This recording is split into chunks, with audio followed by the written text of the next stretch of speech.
네, 두 분 이제 이 과거 파트를 좀 마무리하면서 두 분이 이제 이런 시간을 좀 지내오면서 교회나 공동체에 대해서 특별한 마음과 좀 부르심이 생겨났던 것 같아요. 이제 과거에서 현재로 넘어가면서 교회란 이런 것이다 라고 본인이 생각하시는 교회관이 있으신가요? 아, 교회요? 네. 교회 참 어려운 것 같습니다. 교회 아무리 생각해도 답이 없는 것 같아요. 처음에는 이제 나름대로 머릿속에 그림이 있었죠.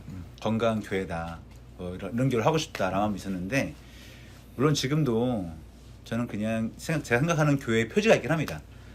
흔히 말했던 종교개혁자들이 말한 표지, 말씀이 제대로 선포되는 교회, 그리고 성례가 제대로 시행되는 교회, 그리고 권징이 시행되는 교회, 이걸 제 마음속에 표지 삼고 있지만 이거는 제가 생각하는 표지고요. 그리고 이걸 향해 지향해 가지만, 그럼에도 불구하고 지금은 딱히 교회라고 한다면 그냥 머릿속에 떠오르는 생각이 딱히 없는 것 같아요. 지금은 이게 시간이 가면서 이런 부분이 흩어지고, 그냥 하나님을 사랑하는 사람들이 함께 모여서 함께 말씀을 나누고 밥을 먹고 이야기를 나누고 이야기를 들어주고 서로 때로 고민 있으면 기도해주고 이런 곳이 교회가 아닐까라고 생각을 하거든요. 예. 지금은 그렇게 생각하고 있습니다. 네. 네. 아, 네, 여기까지 동감이 되는 것 같아요. 네. 목사님은 어떻게 생각하시나요? 저는 교회는 그 하나님의 집이라고 생각을 하고요. 집. 그러니까 우리가 집에 가족은 누구나 들어갈 수 있잖아요. 네. 내 새끼가 뭐 장애가 있든 노숙인이든 내 새끼면 누구나 올 수 있잖아요. 근데 교회가 그런 것 같아요. 맞아요. 네, 장애인이든 노숙인이든 어려운 어떤 상관없이 다들 하나님의 자녀이기 때문에 언제든 올 수 있는 곳이 교회이고, 그리고 그 주님의 사랑을 받은 우리가 주님이 사랑하는 사람들을 우리가 주목하는 사람들이 모이는 곳이 교회 같습니다. 목사님 책을 보면서 저는 목사님의 그런 삶의 용량이라고 해야 될까요? 삶의 그 품이 넓은 거 보면서 되게 많이 감동을 받았거든요. 네. 자꾸 아니라고 하시면 이분이 네. 품이 어마어마하십니다. 왜 그러죠? 네. 큰 작은 자인데 큰데. 네, 과거에 대한 이야기는 이 정도에서 좀 마무리를 해보도록 하고요. 이제 현재로 좀 넘어가 보도록 하겠습니다. 현재 첫 번째 질문인데요.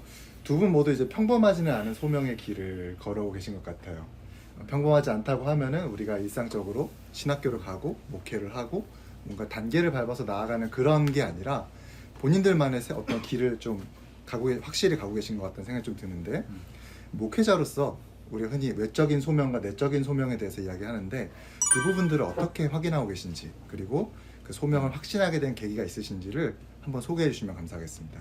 예전에 그 신학을 처음 시작을 했을 때, 그 2003년도였어요. 제가 2003년도에 신학을 시작했을 때 그 우연히 만난 노숙인을 통해 제가 도울 수 있는 게 없더라고요. 제 주머니에 있는 돈 몇 푼 쥐어드리는 게 전부인데, 그때 그 노숙인을 만났을 때 하나님이 제 마음 가운데 그 어느 때보다 큰 감동을 주셨어요. 그게 뭐냐면 저들을 위해 살라였거든요. 근데 이제 저는 알코올依존의 부모 밑에서 자라서 술 취한 사람이라면 저는 정말 너무 싫거든요. 근데 노숙인의 다른 말은 알코올 중독자란 말이에요. 근데 주님이 저한테 저들을 위해 살라라는 거예요. 그러니까 얼마나 싫겠어요. 근데 그 순간에 싫지가 않더라고요. 오히려 그냥 그게 나를 하나님이 부르셨고 나에게 어떤 이들을 맡겨주셨다는 것 자체가 너무 감사하더라고요.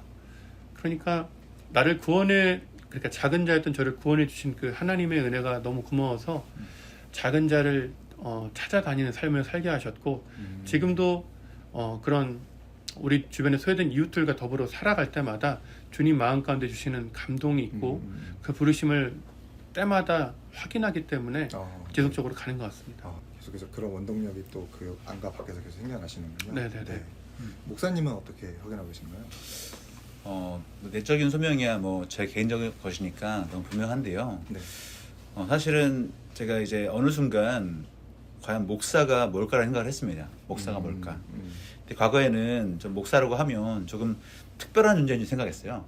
처음에 목회를 시작할 때만 해도 뭐 특별한 부르심이 있고 뭐 주변에서 막 주의종이라고 하니까 그런 생각이 있었는데, 근데 시간이 지나면서 목사라는 것이 그냥 일반 성도와 다르지 않고 그냥 교회에서 교회를 세우기 위해서 단지 사용되는 직분일 뿐이구나 생각이 들더라고요. 그런 생각이 들었고, 그러다 보니까 이제 성도님들과 목회자 사이에 별 차이를 두지 않게 됐어요. 네, 네. 네. 그리고 무엇보다 저희 교단의 정치 문제이기도 한데 저희 교단에는 감리교다 보니까 감리교단이 굉장히 하이라키가 강합니다. 하이라키라고 하면은 그 위계? 위계가 되게 네. 강하죠. 네. 왜냐면 정치 자체가 감독, 목사, 장로, 권사, 집사 이렇게 순으로 돼 있거든요. 네, 네, 네. 그 집분자를 뽑을 때도 그렇고요. 그런데 이제 이걸 보면서 나름대로 좀 고민을 했어요. 우리 교단의 문제를 고민을 했고, 그래서 우리 교단의 정치가 문제를 일으키나 싶어가지고 다 나름대로 밥을 찾다가 네. 발견하다가 그런 결론을 이르렀죠. 아, 이게 목사가 특별한 직분이 아니구나. 특별한 직분이 아니고 그냥 교회에서 역할로서의 존재하는구나 하는 걸 알게 됐고요. 그리고 또 2017년도에 제가 특강 종교개혁사 나름대로 다른 답을 내리고 나서 그 책을 보는데 그 책에 답이 있더라고요. 답이 있어가지고 이제 보는데 어느 날 그 너무나 놀랍게도 그 목사의 부르심 중에 내적인 소명이 있고 외적인 소명이 있다는 걸 알았어요. 네, 네, 네.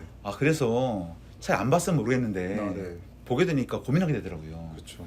내적인 소명은 너무나 분명한데 네. 나에게 외적인 소명은 무엇일까? 거기 보면 되게 많아요. 많은데 뭐 원어도 있고 뭐 논리학, 논리도 있고 뭐 여러 가지 있는데 네, 네. 그런 걸 다 포괄해서 기본적으로 외적인 부르심을 우리가 확인할 때 청중, 또 회중, 네. 또 생각하는데 한솔교회는 저희밖에 없으니까 네. 너무나 고민되더라고요. 외적인 부르심이. 그럼 나에게 외적인 부르심은 무엇일까? 라고 생각을 하니까요. 어쨌든 나름대로 답을 내려야 되잖아요. 네. 목회를 하고 있으니까. 네. 그리고 여전히 강단에 설교하고 있고 앞에는 회중, 어쨌든 아이들이지만 저희 가족분이지만 회중은 있고 하니까 또 목회는 하고 있고 네. 교회는 여전히 한솔교회는 있고 네. 없어지지 않고 그렇죠. 나름대로 그러니까 확인해야 되니까 나름대로 답을 내렸습니다.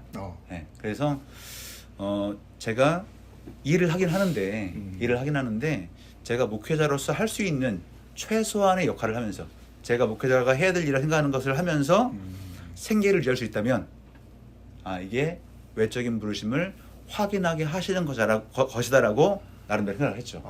네. 다만 이제 정규직을 하면 그 일을 올인을 해야 되니까 네.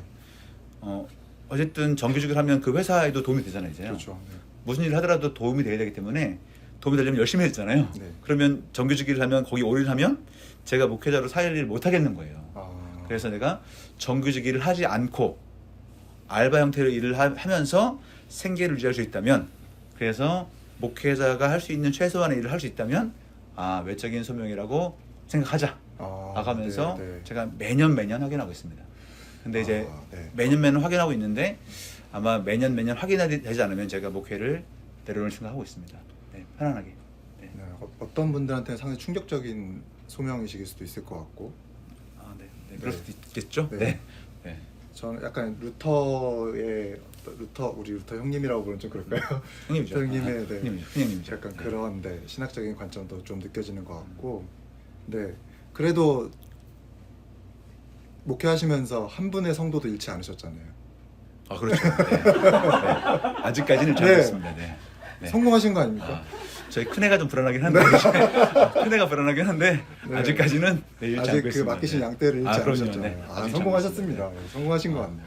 일단 저는 제 아내가 옆에 있다는 것만으로도 저는 그럼요. 네. 굉장히 감사하게 생각하고 있습니다. 네. 저는 네. 저희 아내가 얘기하지 않겠습니다. 네. 네.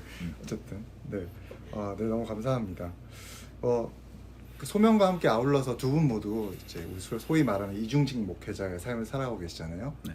이러한 목회 형태를 선택하신 또는 이제 감당하고 계신 이유를 한번 좀 여쭤봐도 될까요? 뭐 어떤 분들은 뭐 물어보시는데 사실 특별한 이유가 없습니다. 특별한 이유가 없고요. 그냥 아내와 아이들을 먹여 살리려고 합니다. 네. 네. 왜냐하면 아내와 아이들을 먹여 살리지 않으면 누군가 일을 해야 되는데 그렇죠. 근데 아내가 일하는 것보다는 제가 일하는 게 낫겠다 생각했고요. 그리고 저는 굉장히 좀 약간 꼰대스러운 발언일지 모르겠는데 저는 아내가 가정을 지켰으면 좋겠다 생각했어요. 네. 저는 그냥 저희 기준에서 네.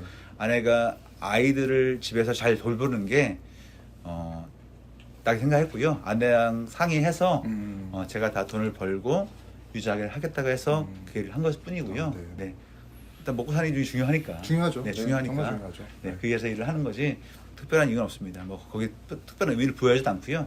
네, 그냥 살아야 하니까 네. 네, 상황이 되니까 하는 겁니다. 네. 최고의 이유인데요. 네. 네, 목사님은 어떻게? 저는 이제 장애인 자립 사역을 원래 하고 싶었는데 네. 교회 사역을 하면 내 맡은 부서밖에 할 수 없잖아요. 음, 예, 근데 이제 그때 제가 교회 사역을 하다가 한번 번아웃이 크게 왔어요. 그래서 내가 다시는 사역을 안 하리라 다짐을 한 적이 있었는데 그때 하나님 제 마음 만지셔서 이제 다시 사역을 해야겠다라는 마음을 주실 때 구딜 스토어에서 사람을 뽑더라고요. 예, 그래서 거기 가서 이제 일을 한 거죠. 네.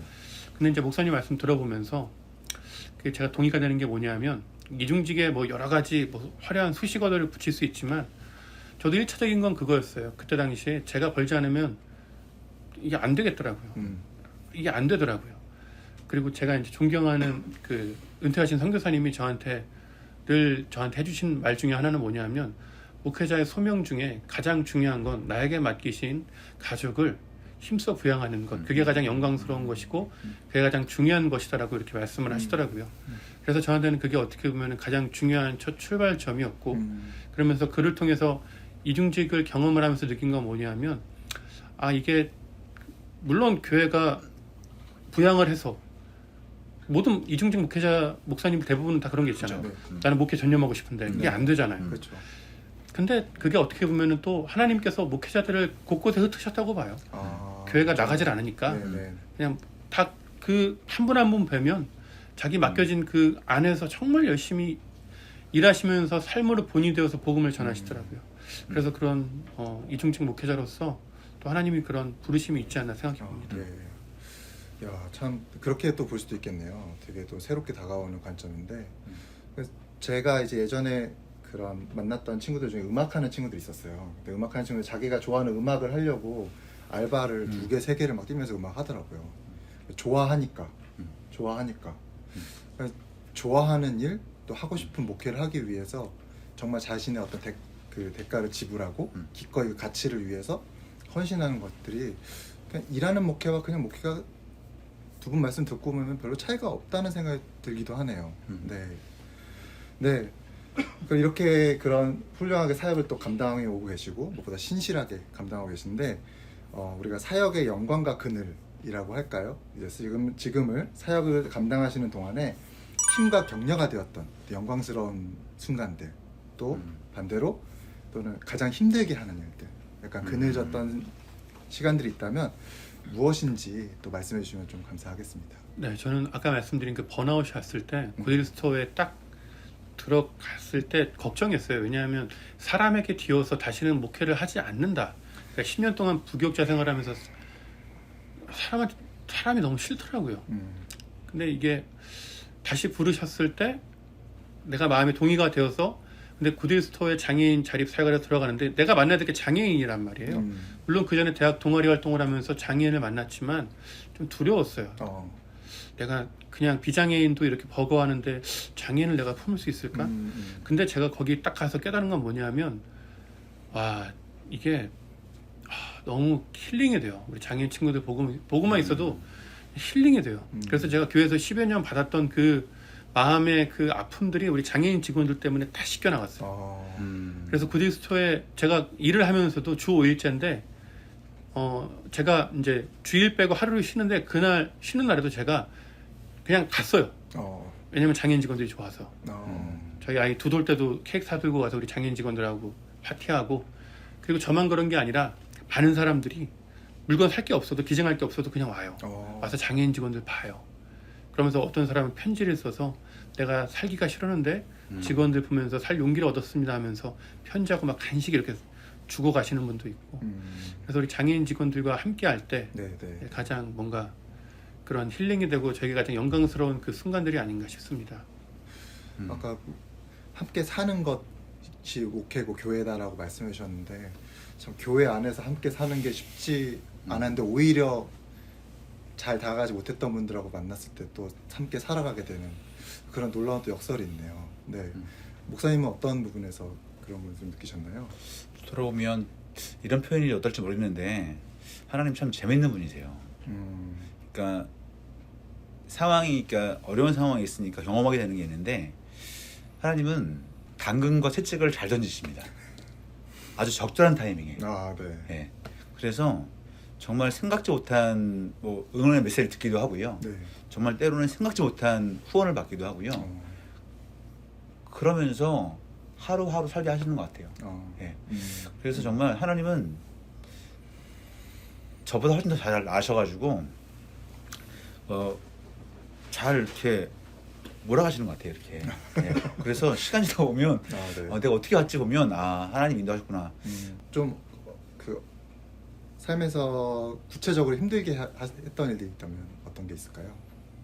저한테 힘든 것은 딱히 없는데 사실 제일 힘든 건 저와의 싸움입니다. 나와 있어요. 네, 저와의 싸움. 그러니까 저도 이제 우리 사람이잖아요. 사람이다 보니까 약간 매너리즘 이런 게 빠질 때가 있어요. 네. 그러니까 늘 같은 청중, 같은 아이들, 물론 때로 손님이 오신다고 하지만 이게 자주 오시는 게 아니고 정말 어쩌다 한번 오시기 때문에요. 어쩌다 한번 오시기 때문에 늘 저희 가족만 예배하거든요. 그리고 또 매일매일 일을 하면서 하다 보니까 때로는 피곤하기도 하고 힘들어서 말씀 준비를 잘 못할 때도 있고요. 네. 그리고 이걸 또 알아요. 제 스스로 알아서 다음 주에 이러지 말아야지 하는데 생활은 또 반복되니까 또 그런 일이 또 반복되고 이러면서 또 돌이키고 하지만 또 반복되고 이런 것들이 굉장히 어려운 것 같아요. 예를 들어서 누군가가 앞에 다른 사람이 앉아있다면 아무래도 조금 더 신경 쓸 것 같은데 네. 그런 상황이 안 바뀌니까 거기서 오는 좀 힘듦이 있습니다. 네. 나태해지거나 또 매너리즘에 빠지거나 또 지치진 않거든요. 네. 지치는 게 아닌데 그런 어려움들 더 잘하고 싶은데 더 잘하지 못하는 그런 아쉬움들이 좀 있습니다.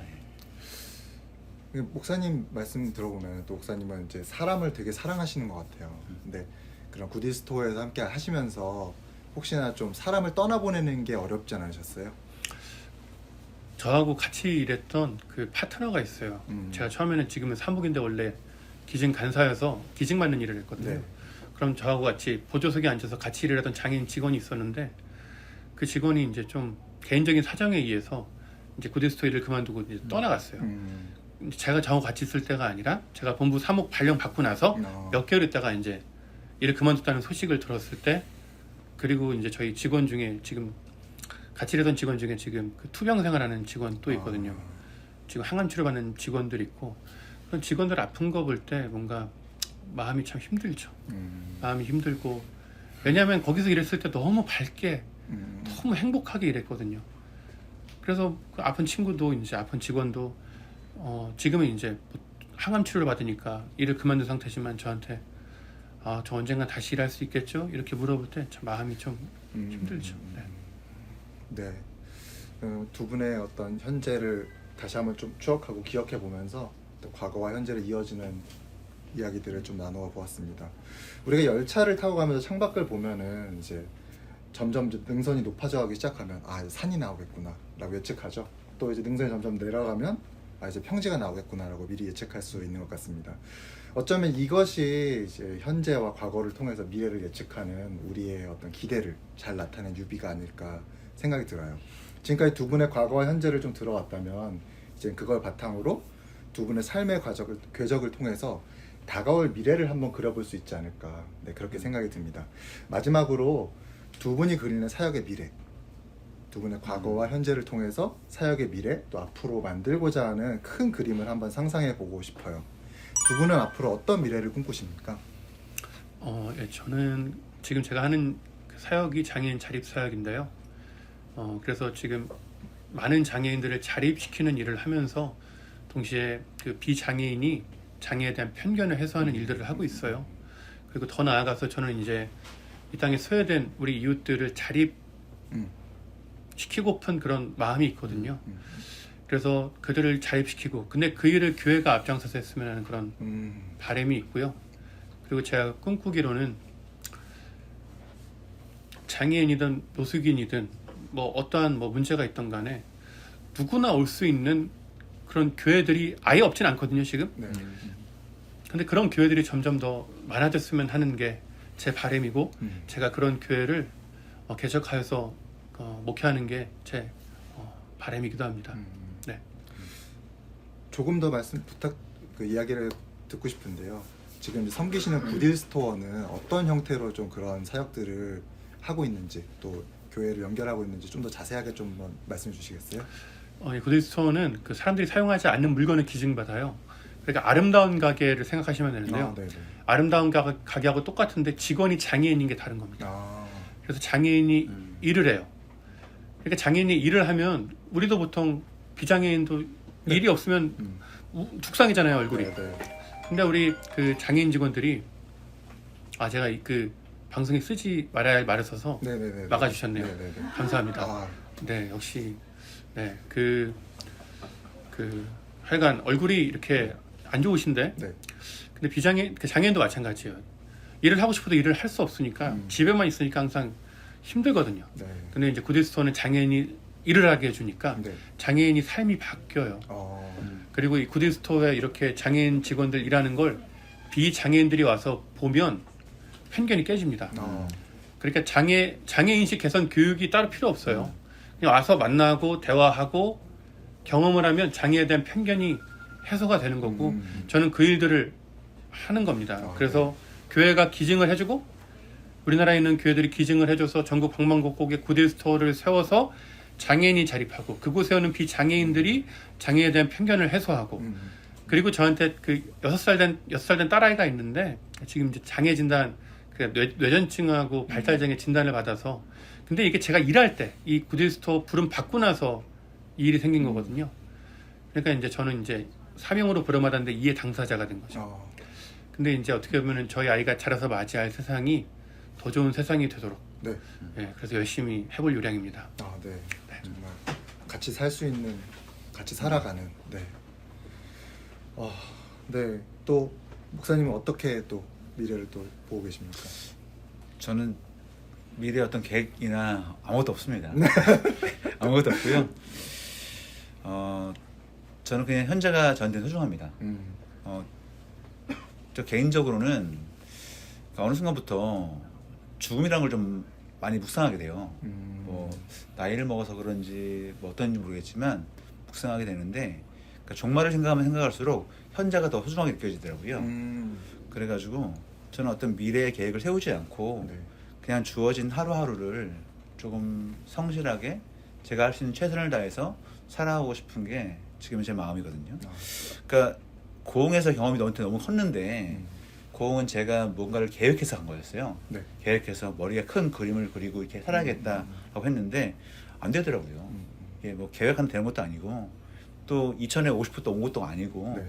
계획하지 않았는데 어쨌든 주님께서 인도하시더라고요. 단지 그 안에서 하루하루 성실하게 살아갈 때 나중에 시간이 지나서 이걸 통해서 뭔가를 이루게 하시는구나 하는 생각도 들고요. 그래서 어떤 미래를 그리는 게 아니라 그냥 하루하루를 열심히 성실하게 또 그리고 행복하게 살고 싶거든요. 지금도 하려고 애쓰고 있고요. 네. 근데 다만 이제 하나의 소망이 있다면 이건 있어요. 지역 주민들과 함께 환경을 나누는 모임을 좀 하고 싶습니다. 네. 예. 제가 원래 코로나 이전에 성도가 없으니까 네. 찾아가는 성경부를 계획한 적이 있거든요. 네. 예. 그래서 제가 이제 한번 페이스북 쓴 적이 있는데 책에 나만 모르겠는데요. 찾아가가지고 요청하는 부분이 있으면 적어도 2분 이상 되면 자기가 가서 함께 말씀을 나누면서 서로 이야기를 들어주고 그러면서 서로 이제 치유도 경험하고 우리가 앞으로 어떻게 살아가야 될지 나누는 모임이 되면 좋겠다라는 생각한 적이 있거든요. 사실 이렇게 생각하게 된 이유는 저한테 되게 고마운 분들이 있어요. 제가 이천 여주에 있으면서 진짜 고마운 분들이 있거든요. 제가 이 추천사를 부탁드린 분인데 여기 추천 2분 써주셨고요. 한 분은 사용사 못 써주셨는데 그 3분이 저한테 너무 감사한 분들이에요. 이분들과 함께 지역에서 헌영 공부를 했거든요. 3년 가까이 하면서 그분들의 삶의 이야기를 듣고 성도님들이 이렇게 고민하시는구나. 이런 교회에서 살아가시는구나. 이런 얘기를 들으면서 저도 많이 생각하게 됐고요. 그리고 또 성경의 이야기를 함께 나누면서 그분들의 삶이 실제적으로 말씀에 비추어서 고민하는 걸 보게 됐어요. 고민하게 보게 되고 또 그들의 삶도 바뀌어가는 모습을 보게 됐고요. 그러니까 하나님의 말씀에 힘이 있구나 하는 걸 확실히 경험하게 됐거든요. 저는 제 삶을 인도하는 것이 사실은 하나님의 말씀이고 복음이거든요. 제가 하나님의 말씀을 알았기 때문에 이렇게 행복하게 살아갈 수 있는 거지, 그리고 절망하지 않고 좌절하지 않고 살아갈 수 있는 거지, 아니었으면 저도 엄청 절망했을 것 같아요. 그래서 제가 변화시킨 게 말씀이었기 때문에 그리고 그분들도 인도하시는 말씀을 보기 때문에 이 말씀을 좀 나누는 삶을 네네. 살아보고 싶습니다. 네. 확실히 그런 목회자의 소명 중에 하나가 또 그런 말씀의 성례전을 집전하는 거잖아요. 네. 네. 또 좋은 어떤 자리와 또 그런 기회들이 또 많이 생기기를 또 바랍니다. 네네. 두 분의 이야기를 좀 들으면서 저는 되게 놀랍고 기뻤어요. 왜냐하면 두 분이 어떻게 보면 그냥 이중직 목회자라는 카테고리로 묶어서 그냥 그렇게 이해될 수 있는데 그렇지 않고 두 분의 삶의 자리가 너무 다르고 이야기도 너무 다르고 살아가시는 방식도 미래를 보는 방식도 너무 달라서 너무 고마웠어요. 네, 정말 그냥 그렇게 한 카테고리로 덮어씌울 수 있는 사람들이 아니라 정말 각자의 이야기가 있고 각자의 어떤 삶이 있다는 거를 너무 잘 알려주셔서 너무 감사했습니다. 지금까지 녹록치 않은 삶의 자리에서도 부르심에 신실하게 응답하면서 살아가시는 귀한 두 분의 목회자를 모시고 이야기를 함께 나눠봤습니다. 이 짧은 시간에 사실 다 담아내기는 쉽지 않죠. 근데 풀 버전 이야기는 책을 통해서 보시면 너무 감사할 것 같고요. 그렇게 짧은 시간에 담아낼 수 없는 농도가 깊고 짙은 삶을 살아오셨을 텐데 다만 우리가 오늘 이 자리에서 이 짧은 시간을 통해서라도 그 시간의 일부라도 우리가 들여다보고 공감하고 함께 그 이야기 속으로 들어갈 수 있었으면 그랬었기를 소망합니다. 그럼 이 시간을 마무리하면서 두 분 목사님 각자 마지막으로 하시고 싶은 이야기가 있으시다면 짧게 좀 부탁드리겠습니다. 네, 일단 귀한 자리 마련해 주신 우리 조이북스에게 감사드리고요. 뭔가 이렇게 저는 세운북스에서 책이 나왔는데 네. 조이북스에서 이렇게 해주신 걸 보면서 의아해하면서 되게 너무 감사했고요. 이런 참 뭔가 같은 저도 이제 기관 사역을 하지만 동종업계에 있으면서 연합한다는 건 굉장히 어려운 일이거든요. 근데 이렇게 뭔가 참 저는 아직 세운북스밖에 모르니까요. 여기 너무 좋으시거든요, 사람이. 근데 조이북스에도 그 선한 분들이 계시구나. 네, 일단 저한테는 일단 조이북스, 세운북스만 선하고, 네, 다른 곳은 그냥 그런데요. 일단은 밥 사주는 데가 제일 선합니다. 네, 이렇게 좋은 출판사와 연계되어서 함께할 수 있어 영광이고요. 너무 감사하고 특별히 너무 잘 준비해 주셔서, 네, 너무 감사하고요. 너무 진행을 잘 해주셔서, 네, 너무 편하게 잘 얘기할 수 있어서 감사합니다. 네. 잘 말씀해 주셔서 너무 감사하죠. 조이북스 저자입니다. 한편으로는 세운북스 외주 편집자입니다. 사실 주변에서 엄청 많이 물어보세요. 왜 책을 조이북스 쓰느냐, 왜 세운북스 아니냐 엄청 많이 들었는데요. 네. 어쨌든 그렇게 돼서 여기 같이 있는 것 같고요. 네. 저는 이 글을 읽으시는 분들이나 또 이 영상을 함께 하시는 모든 분들이 좀 힘을 내주면 좋겠어요. 그러니까 사실은 책을 쓰면서 다시 한번 느낀 건데 하나님께서 저의 삶의 자리에서 언제나 함께 하셨더라고요. 언제나.